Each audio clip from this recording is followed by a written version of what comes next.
some additional things about pollen grains. What we have to discuss is the study of pollen grains and pollen products and some pollen allergy.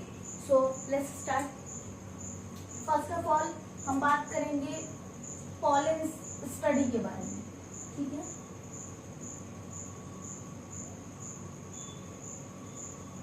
Okay, so pollens की जो study होती है उसको हम एक particular subject या एक particular branch of biology में पढ़ते हैं. उसको हम बोलते हैं पैलिनोलॉजी. ठीक है, क्या बोलते हैं? पैलिनोलॉजी. तो the study of pollen grains is called palynology. ठीक, तो इस सब्जेक्ट को हम बोलेंगे study of pollen grains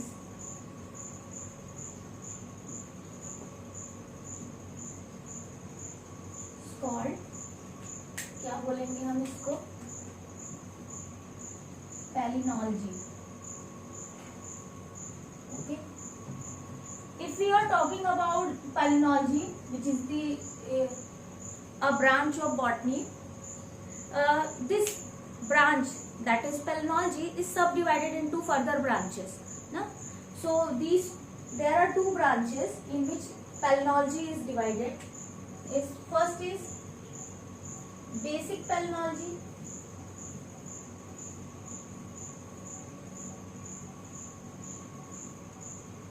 Okay, second if we talk about is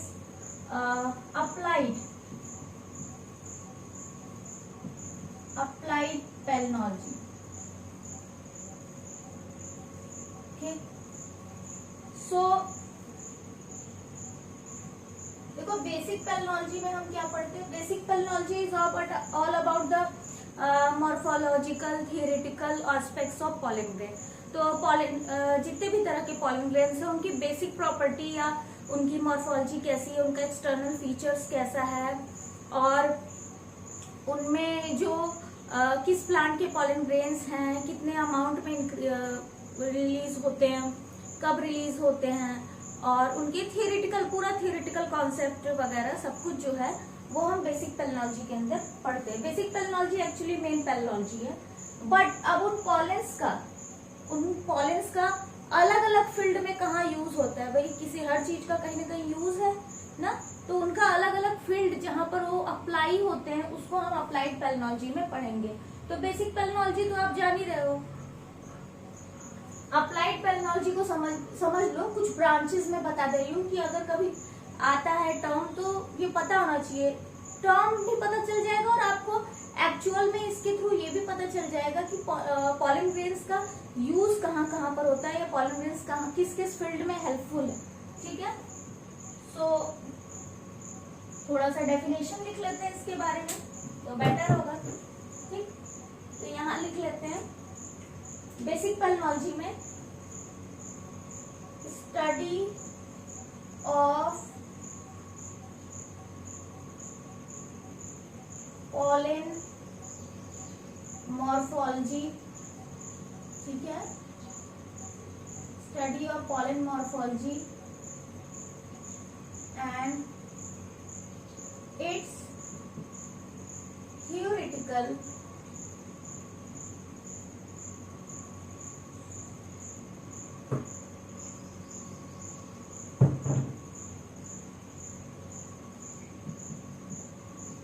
concept. ठीक, इसको हम बोलेंगे बेसिक पैलिनोलॉजी. अप्लाइड पैलिनोलॉजी कहाँ कहाँ अप्लाई होता है, किन किन ब्रांचेस में कहाँ कहाँ पर यूज होता है, उनको अलग अलग ब्रांचेस बना दी गई है. जिनमें से कुछ की बात मैं करूंगी, ऐसे तो बहुत सारे हैं, कुछ की बात मैं करूंगी ताकि आपका यूजेस ऑफ पॉलन भी कॉन्सेप्ट थोड़ा सा अच्छे से क्लियर हो जाएगा.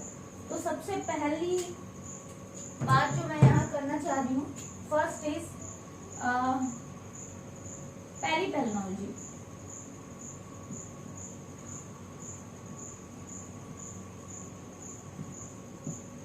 देखो पैलिनोलॉजी, पहली अगर नाम नहीं पता होगा इवोल्यूशन चैप्टर में समझ में आ जाएगा.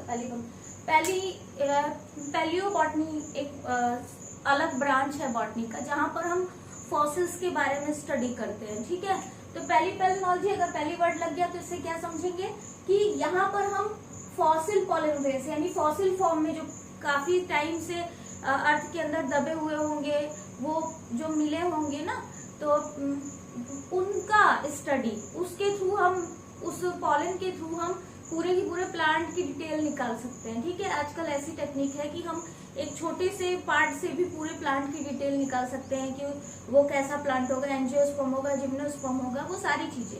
तो जो पहली पैलिनोलॉजी में हम डिस्कस करते हैं, स्टडी करते हैं हम फॉसिल पॉलन ग्रेन्स की। ठीक है, सो इट इज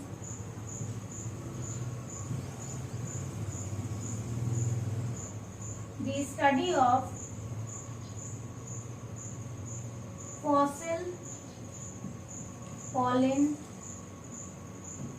grains. ठीक, it is the study of fossil pollen grains. इतना कॉन्सेप्ट क्लियर है? इससे क्या समझ में आया कि पॉलन ग्रेन्स का यूज कहाँ पर होता है?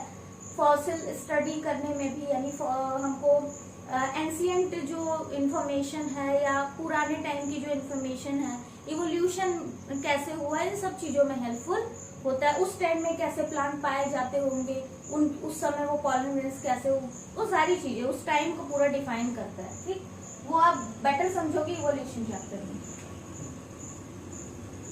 नेक्स्ट बात करेंगे हम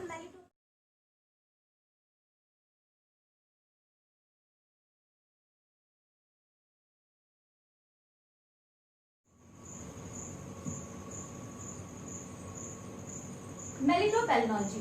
मेलिटोपैलिनोलॉजी में हम बात करते हैं, स्टडी करते हैं पॉलन ग्रेन्स की, वो जो हनी में पाए जाते हैं। ठीक है, जितने भी पॉलन ग्रेन्स हनी में, कहीं कहीं पर एक ही टाइप के पॉलन ग्रेन्स ज्यादा पाए जाते हैं। कुछ हनी के ऐसे होते हैं जहाँ पर कई सारे टाइप्स के जो होते हैं पॉलन ग्रेन्स होते हैं। ठीक, तो हनी में पाए जाने वाले जो पॉलन ग्रेन्स है, उन पॉलन ग्रेन्स की स्टडी करना जो है उसको हम बोलते हैं मेलिटोपैलिनोलॉजी। ठीक, so it is the study of pollen grains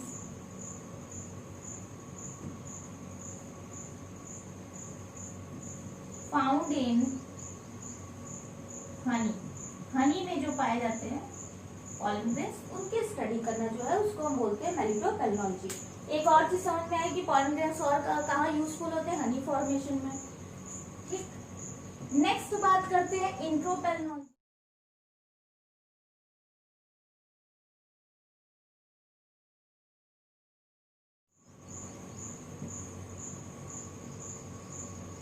इंट्रोपैलिनोलॉजी, देखो इंट्रोपैलिनोलॉजी अभी हम पढ़ेंगे पॉलन एलर्जी। तो पॉलन से बहुत सारे एलर्जिक रिएक्शंस भी होते हैं। मोस्ट ऑफ द पीपल जो होते हैं वो सेंसिटिव होते हैं, कुछ पॉलन्स ऐसे होते हैं। तो एलर्जिक पॉलन्स जितने भी हैं, ठीक है, जो एलर्जी कॉज करते हैं, उनके बारे में स्टडी करना, उसको हम पढ़ते हैं इंट्रोपैलिनोलॉजी के अंदर, यानी उसकी स्टडी को हम बोलेंगे इंट्रोपैलिनोलॉजी।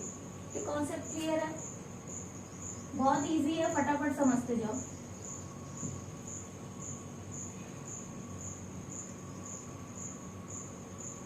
Study of pollen grains in connection with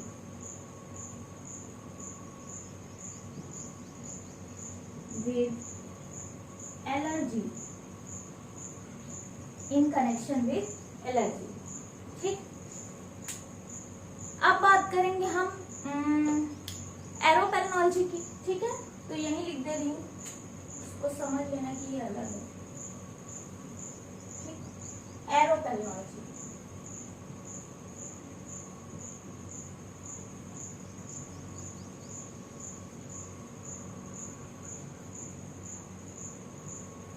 एरोपैलिनोलॉजी, arrow से मतलब ही है भाई हवा, तो वो पॉलन ग्रेन्स जो विंड में पाए जाते हैं उसको हम बोलेंगे उन पॉलन ग्रेन्स की स्टडी को बोलेंगे एरोपैलिनोलॉजी। ठीक है, so it is the study of pollen grains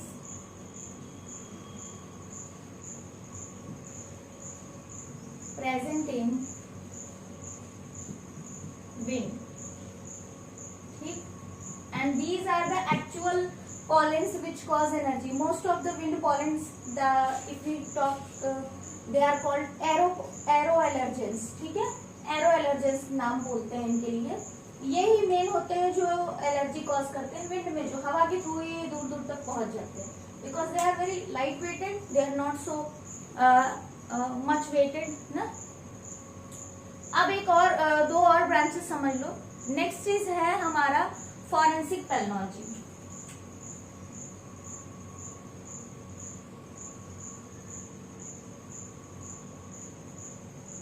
forensic pathology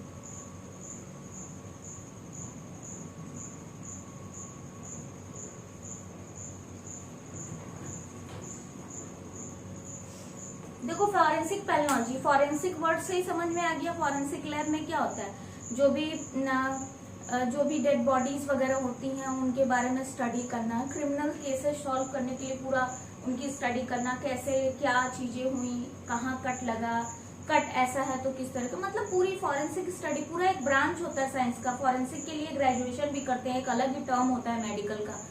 further उसको पूरा स्टडी करते हैं ना. तो फॉरेंसिक पैथोलॉजी से समझ में आएगी क्रिमिनल केसेस या कुछ इस तरह से सॉल्व करने का दिमाग में रखो.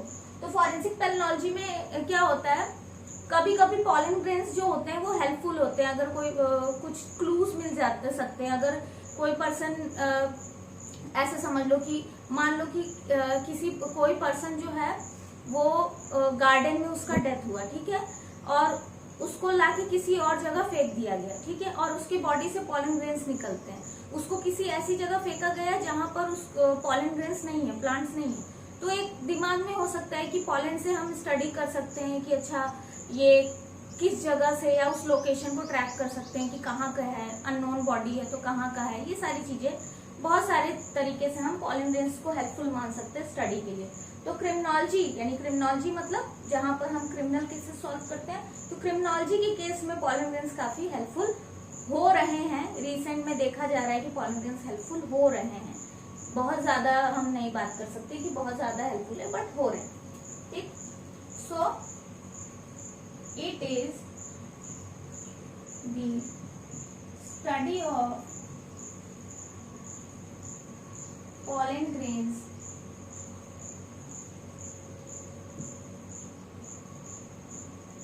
as an aid in criminology. ठीक है, क्रिमिनोलॉजी में जो पॉलन ग्रेन्स हेल्पफुल होते हैं उनकी स्टडी को, जो उस टाइम पे जो पॉलन ग्रेन्स हेल्पफुल हुए उनकी स्टडी करते हैं. ठीक, लास्ट समझ लो फार्माकोपेथोलॉजी.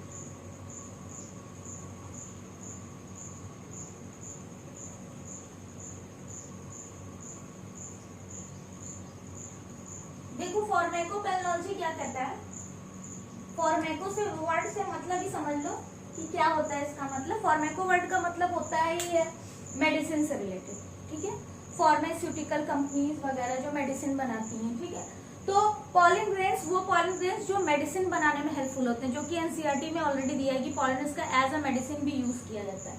तो मेडिसिन बनाने में जो पॉलन ग्रेन्स हेल्पफुल होते हैं, there are some pollens which have some medicinal properties, so they are used in forming the medicine. So those branches ना, जिन उन pollen grains की स्टडी को हम कहेंगे फार्माकोपेथोलॉजी.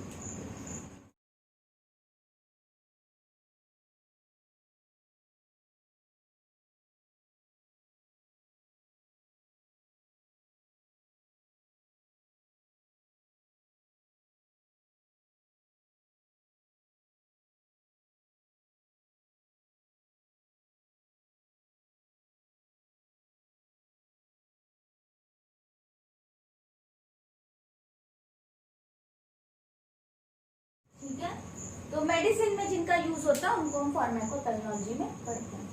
इतनी बात क्लियर है. अब हम यूजेस ऑफ, एक्चुअली यूजेस ही समझ लो इसको, कुछ और यूजेस पढ़ेंगे इसके पॉलन ग्रेन्स के.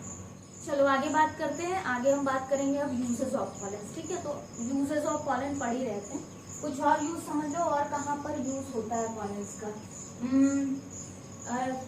पॉलन्स को एंशिएंट टाइम में, अभी भी कुछ वेस्टर्न कंट्रीज में, देखो इंडिया में तो उतना नहीं है, लेकिन कहीं कहीं पर इसको एज अ फूड भी यूज करते हैं, as a human food.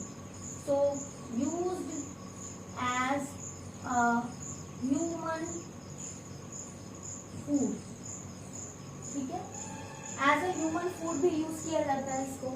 Next अभी पढ़ा कि it is used in medicine, ठीक। नेक्स्ट अगर बात करते हैं तो स्किन केयर ब्रांड्स भी कुछ हैं जहाँ पर कुछ पॉलिन्स ऐसे हैं जिनके पास कुछ स्पेशल टाइप के विटामिन वगैरह होते हैं, तो और वहां पर उनको as a skin care brand ना, स्किन के लिए जो बहुत सारे ब्रांड आते हैं, क्रीम आते हैं ना, तो उनके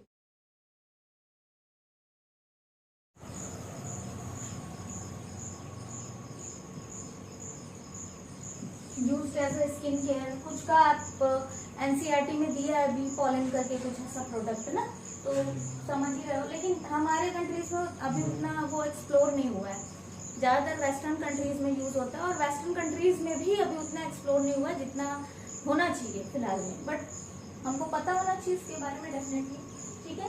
तो as a human food use होता है, मेडिसिन यूज होता है, स्किन केयर प्रोडक्ट बनाए जा रहे हैं इनके। और कहाँ यूज होता है, breeding,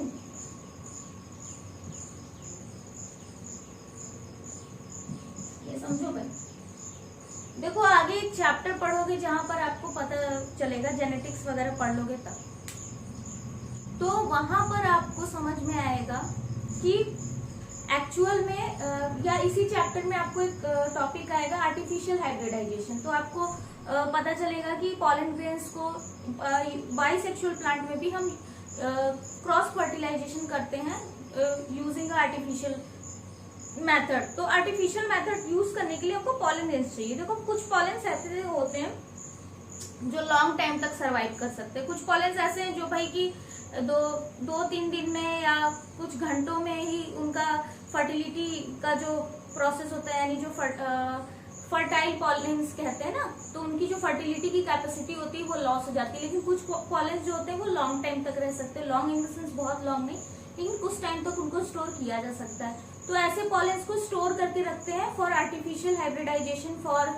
making a more hybrid और मोर गुड और मोर केपेबल प्रोडक्ट्स ना, जो ज्यादा सरवाइव कर सके एनवायरमेंटल की हार्श कंडीशन, जो हार्श कंडीशन यानी ड्राइनेस हो जाती है ना, ड्रॉट कंडीशन आती है, सूखा पड़ जाता है, बहुत सारी ऐसी कंडीशन है जब प्लांट सरवाइव नहीं कर पाता। तो ऐसी कंडीशन में हम ऐसे प्लांट ग्रो करें जिनकी सर्वाइविंग कैपेसिटी ज्यादा हो, तो उन केसेस में हम पॉलेन्स को स्टोर करके रखते हैं फॉर आर्टिफिशियल हाइब्रिडाइजेशन। उसको और बेटर आप नेक्स्ट जब आगे के चैप्टर्स पढ़ोगे तो क्लियर हो जाएगा। नेक्स्ट बात करें सो हनी के बाद, हनी में यूज होता है as a source in honey. तो हनी जो हम खाते हैं उसमें बहुत सारे टाइप्स के पॉलन होते हैं, ऑल आर एडिबल, सो उनको हम यूज करते हैं हनी। और आपको पता है हनी इज वेरी न्यूट्रिटिव, बहुत ज्यादा न्यूट्रिशनल पर्पज से बहुत अच्छा होता है। तो ये कुछ बेसिक है यूजेस ऑफ पॉलेन्स। अब इस वीडियो का लास्ट टॉपिक पढ़ेंगे पॉलन एलर्जी, जो कि बहुत इंपॉर्टेंट है, 1 या 2 नंबर का क्वेश्चन आ सकता है एग्जाम में।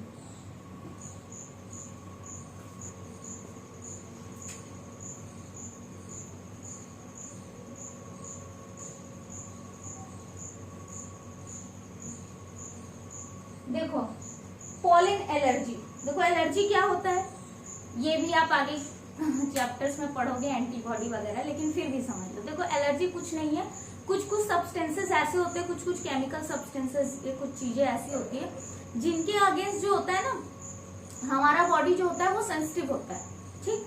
अब डिफरेंट पर्सन में सेंसिटिविटी डिफरेंट चीजों की वजह से हो सकती है। जरूरी नहीं कि मुझे जिस चीज से मेरा बॉडी जिस चीज से सेंसिटाइज्ड है वो आपकी बॉडी में भी हो, सबके पास अलग अलग है। कुछ है जिनको जल्दी कोई सेंसिटिविटी, या हर किसी की बॉडी में होता है, आप कभी उस चीज के कांटेक्ट में नहीं आते। तो इस तरह से जब हमारा बॉडी सेंसिटाइज्ड होता है किसी पर्टिकुलर सब्सटेंस के लिए, तो हमारी बॉडी में कुछ स्पेशल टाइप ऑफ सेल्स होते हैं, these are called mast cells. वो भी आप इम्यूनोलॉजी वाला चैप्टर पढ़ोगे तो वहां कॉन्सेप्ट क्लियर होगा। तो जो मास्ट सेल्स होते हैं वो सेंसिटाइज्ड हो जाते हैं और वो एक केमिकल रिलीज करते हैं जिसको बोलते हैं हिस्टामिन। और हिस्टामिन अदर केमिकल्स भी होते हैं, बेसिक समझो। हिस्टामिन जब रिलीज होता है तो वो वो केमिकल क्या करता है, वो अपना इफेक्ट दिखाता है। हो सकता है कि आपको इन्फ्लेमेशन हो जाए, जलन होने लगे, रेडनेस हो जाए, इची स्किन हो जाए, हो सकता है कि आपको सर्दी जुकाम हो जाए। तो डिफरेंट सेंसिटिविटी के अगेंस्ट जो होता है हिस्टामिन अपना रिएक्शन दिखाता है। ठीक, तो ये तो बात हुई एलर्जी की। अब कुछ पॉलेंस ऐसे होते हैं जो एलर्जी कॉज करते हैं। कुछ पॉलेंस तो एडिबल है, अभी हमने देखा कि एडिबल भी है, मेडिसिन पर्पज से भी यूज करते हैं, स्किन के लिए भी है, हनी में भी यूज है भाई। लेकिन कुछ पॉलेंस ऐसे होते हैं ना जो हार्मफुल होते हैं, जिनके अगेंस्ट हमारी बॉडी बहुत ज्यादा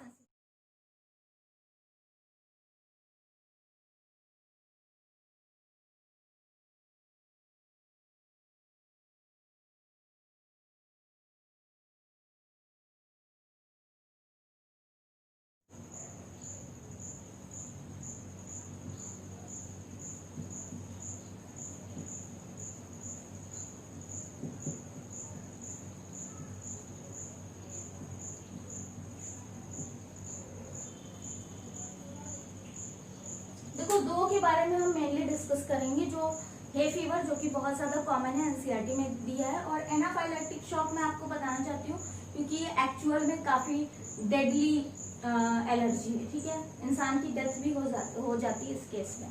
तो हे फीवर की बात करते हो तो हे फीवर कॉमन है, देखने को मिलता है। और हे फीवर का एक दूसरा नाम है, it is also called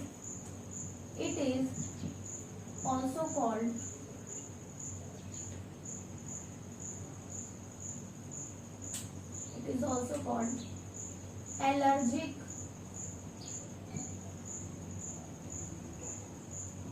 rhinitis. It is also called allergic rhinitis. इस नाम से भी अगर आता है एग्जाम में तो समझ जाना हे फीवर की बात हो रही है। ठीक है, hay fever mainly arrow allergens के थ्रू कॉज होता है। अभी मैंने बताया एरो एलर्जेंस क्या होते हैं, वो पॉलेंस वो एलर्जिक पॉलेंस जो विंड में पाए जाते हैं। ठीक है, उनको हम एरो एलर्जेंस की कैटेगरी में रखते हैं। तो एक और चीज समझ लो, caused by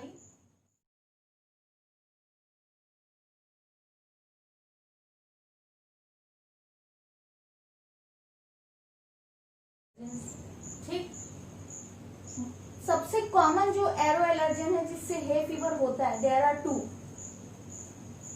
ambrosia and parthenium pollens.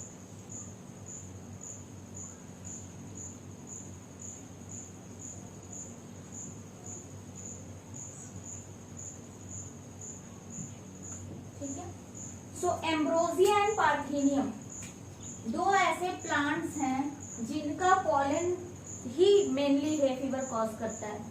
India में अगर बात करें तो पार्थेनियम, इंडिया में सबसे ज्यादा जो हे फीवर के केसेस आते हैं या एलर्जिक केसेस आते हैं वो पार्थेनियम के पॉलन से आता है। तो इंडिया में तो एकदम पार्थेनियम फेमस है, लेकिन अगर वर्ल्ड वाइड बात करें, वर्ल्ड में अदर कंट्रीज में, तो एम्ब्रोसिया वर्ल्ड वाइड सबसे ज्यादा अगर एलर्जिक कॉज करता है तो वो एम्ब्रोसिया के पॉलेंस कॉज करते हैं। बट इंडिया में सबसे प्रॉब्लम किससे हुई है, पार्थेनियम से। भैया ये हमारे देश का था भी नहीं, गलती से आ गया, गेहूं आया था दूसरे देश से, उसी में मिला जुला ये आ गया और फिर तो तहलका मचा दिया। And it is also wheat. ठीक है, पार्थेनियम इज अ वीट। तो बहुत ज्यादा प्रॉब्लम होती है क्योंकि ये हवा में रहते हैं तो कहीं भी पहुंच सकते हैं। ठीक, सो अब इनको कैसे हटा सकते हैं ये भी बात करेंगे नेक्स्ट। ठीक है, सम अदर प्लांट्स जिनका पॉलन कॉज करता है हे फीवर या एलर्जी कॉज करता है, उसको हम लिखते हैं रैंडम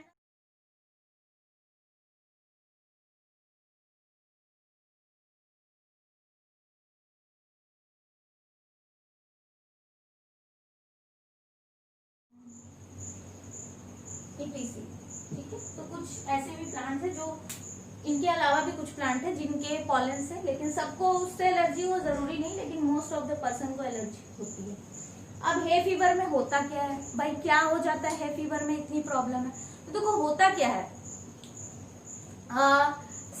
उसमें क्या होता है कि नाक बहने लगती है। ठीक है, फ्लूइड बहने लगता है नाक से, रनिंग नोज हो जाता है, रेडनेस हो जाती है, जल्दी ही इतना नोज बहने लगता है कि, ठीक है, रेडनेस हो जाती है।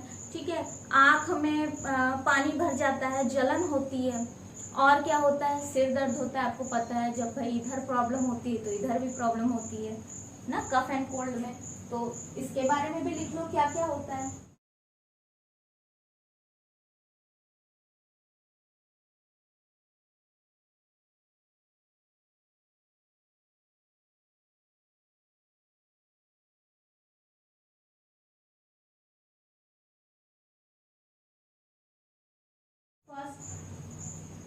प्रोफ्यूज नेजल डिस्चार्ज, ठीक, profuse nasal discharge.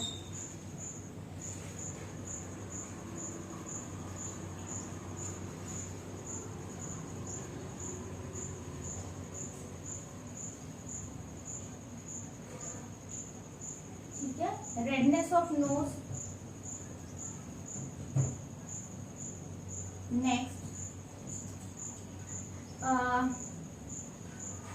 watery eyes,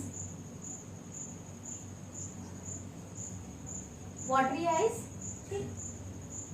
next is headache. These are the symptoms of hay fever, ठीक। अभी क्योर की बात हम करेंगे बाद में। नेक्स्ट बात करते हैं भाई एनाफाइलेक्टिक शॉक, बहुत ज्यादा ड्रेडफुल प्रॉब्लम है, बेसिकली नहीं देखने को मिलता लेकिन है तो बहुत दिक्कत। देखो होता क्या है कि एनाफाइलेक्टिक शॉक या एनाफाइलेक्सिस में कुछ पॉलन, अभी एक्चुअल में एकदम हम कंफर्म भी नहीं बता सकते कि कौन सा पॉलन, बट कुछ पॉलन्स को देखा गया है बट क्लियरिटी नहीं है कि जो एनाफाइलेक्टिक शॉक कॉज करते हैं। इस तरह की प्रॉब्लम में होता क्या है कि कुछ पॉलन्स इतने ज्यादा सेंसिटाइज कर देते हैं बॉडी को कि वो हमारे वैसोमोटर नर्व को अफेक्ट करते हैं, ठीक है। वैसोमोटर नर्व, अब वैसोमोटर नर्व क्या होता है तो ब्रेन वाला रिकॉल करो। वैसोमोटर नर्व्स हमारे ब्रेन के मेड्यूला वाले पोर्शन में पाए जाते हैं, ठीक है। ब्रेन का मेड्यूला, ब्रेन स्टेम को याद करो तो वहां पर जो मेड्यूला वाला पोर्शन होता है वहां पर होते हैं वैसोमोटर नर्व्स। तो ये इतना ज्यादा ड्रेडफुल होते हैं कि वैसोमोटर नर्व्स को अफेक्ट कर देते हैं। और भाई वैसोमोटर नर्व्स को अफेक्ट करने से ऐसा क्या हो जाता है कि डेड हो जाती है लोगों की। तो देखो वैसोमोटर नर्व्स जो होते हैं वो हमारे ब्लड वेसल्स के डायमीटर को कंट्रोल करते हैं, ठीक है। अब अगर हमारा ब्लड वेसल्स का जो डायमीटर है वो बढ़ना और घटना, पता है हार्ट पंपिंग करता है, हार्ट रेट, ये सारी चीजों को वो कंट्रोल करते हैं। तो अगर उसका डायमीटर अचानक से कोलैप्स हो जाए तो क्या होगा, बहुत सारी प्रॉब्लम हो सकती है ना। नॉर्मली तो कोलैप्स होना नहीं चाहिए लेकिन अचानक से कोलैप्स हो जा रहा है, वेन्स कोलैप्स हो जा रहे हैं तो हमारी बॉडी को शॉक लगता है ना, शॉक लगता है, अचानक से बेहोश होकर गिर जाना। अगर इसको टाइम पे नहीं ठीक किया जा रहा है तो और क्या हो सकता है, पैरोक्सिमल ब्रोंकोकॉन्स्ट्रिक्शन हो सकता है। अब ये पैरोक्सिमल ब्रोंकोकॉन्स्ट्रिक्शन क्या होता है, देखो पैरोक्सिमल ब्रोंकोकॉन्स्ट्रिक्शन वो होता है, आपको अगर याद हो तो लंग्स में विंड पाइप गई होती है, उसके ब्रांचेस होते हैं, तो उसको हम बोलेंगे लंग एयरवेज, जिसके थ्रू एयर अंदर पास होता है, एल्वियोली तक पहुंचता है। वो एयरवेज जो होते हैं नॉर्मली उनका एरिया काफी ज्यादा होता है, मतलब बहुत ज्यादा नहीं, नॉर्मल केस में जो एरिया होता है उससे कम हो जाता है एरिया। मान लो नॉर्मल केस में एरिया जो है वो इतना है, ये पूरा एरिया है जाने के लिए हवा को। जब पैरोक्सिमल ब्रोंकोकंस्ट्रिक्शन होगा यानी कि वो जो एयरवेज है वो कम हो जाएंगे, छोटे हो जाएंगे, ठीक है। तो ये जो रास्ता है अब इतना ही रह जाएगा। अब तुम खुद सोचो ये और ये, तो सांस ले पाओगे अच्छे से, नहीं, सांस लेने में दिक्कत होगी, डेफिनेटली होगी। और भाई सांस नहीं ले पाओगे तो जिंदा रहने का तो कुछ खेस ही नहीं है।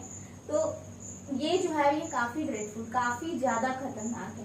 तो इसके बारे में कुछ ये बातें लिख लो भाई, पता होनी चाहिए। ये सारी पॉलन एलर्जी है, यानी पॉलन से ये सारे एलर्जी कॉज होते हैं। तो क्या होता है इसमें, ठीक है, सिम्टम्स लिख लो।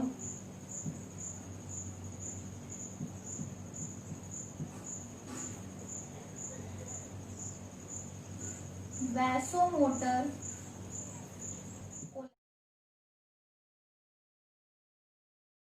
ठीक है, वैसोमोटर कोलैप्स यानी बताया मैंने अभी, ठीक है। नेक्स्ट क्या होता है,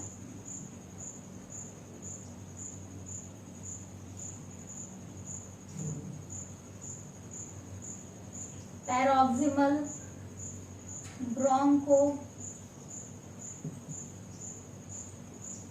कॉन्स्ट्रिक्शन, ठीक है, ये होता है।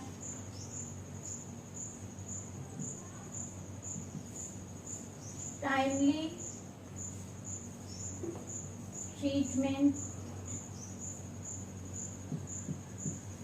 इज इम्पॉर्टेंट, ये इसका नहीं है, ये अलग है। Primary treatment is important,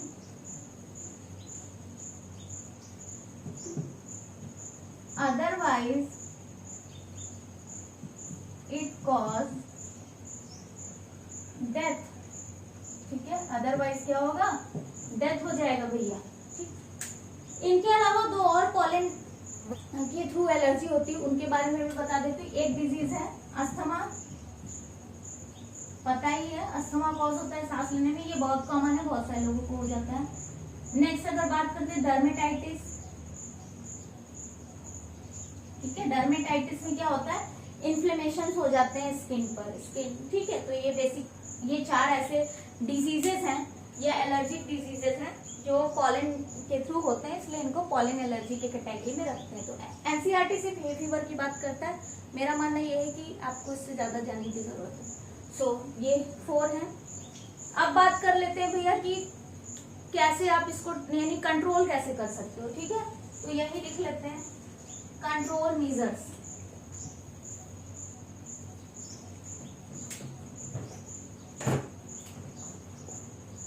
control measures,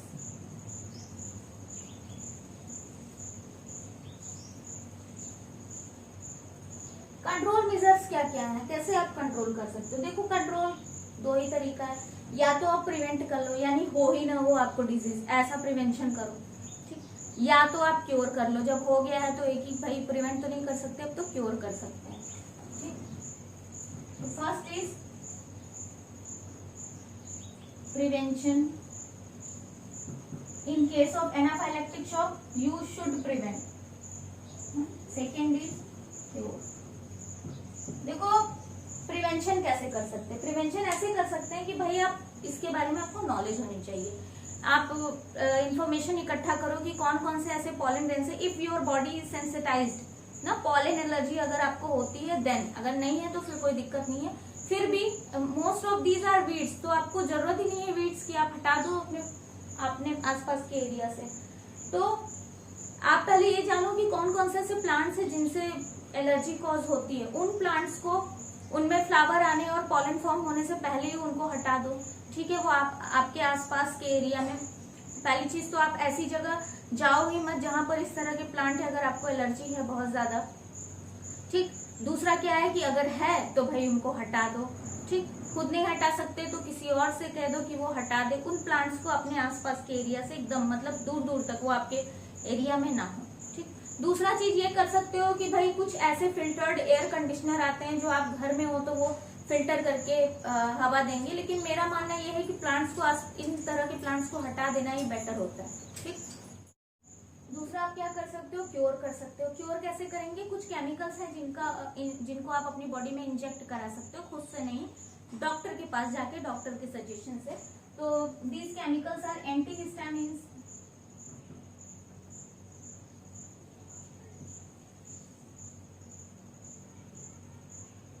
ठीक है, एंटीहिस्टामिन का यूज कर सकते हो। दूसरा अगर बात करें तो इफेड्रीन का यूज कर सकते हो, एंड सम कॉर्टिकोस्टेरॉइड्स, ठीक है, कॉर्टिकोस्टेरॉइड्स, इन केमिकल्स का यूज करके आप क्योर कर सकते हो एलर्जी को, ठीक है। तो आई थिंक आपको ये क्लियर हो गया होगा। और अगर भाई लाइक कर सकते हो तो प्लीज करो, अगर पसंद आ रहा है वीडियो तो प्लीज लाइक करो, सब्सक्राइब करो और ज्यादा से ज्यादा को शेयर करो। ऐसा कोई बाउंडेशन नहीं है कि आप शेयर नहीं कर सकते, ठीक है। सो आज के लिए इतना ही, थैंक यू सो मच।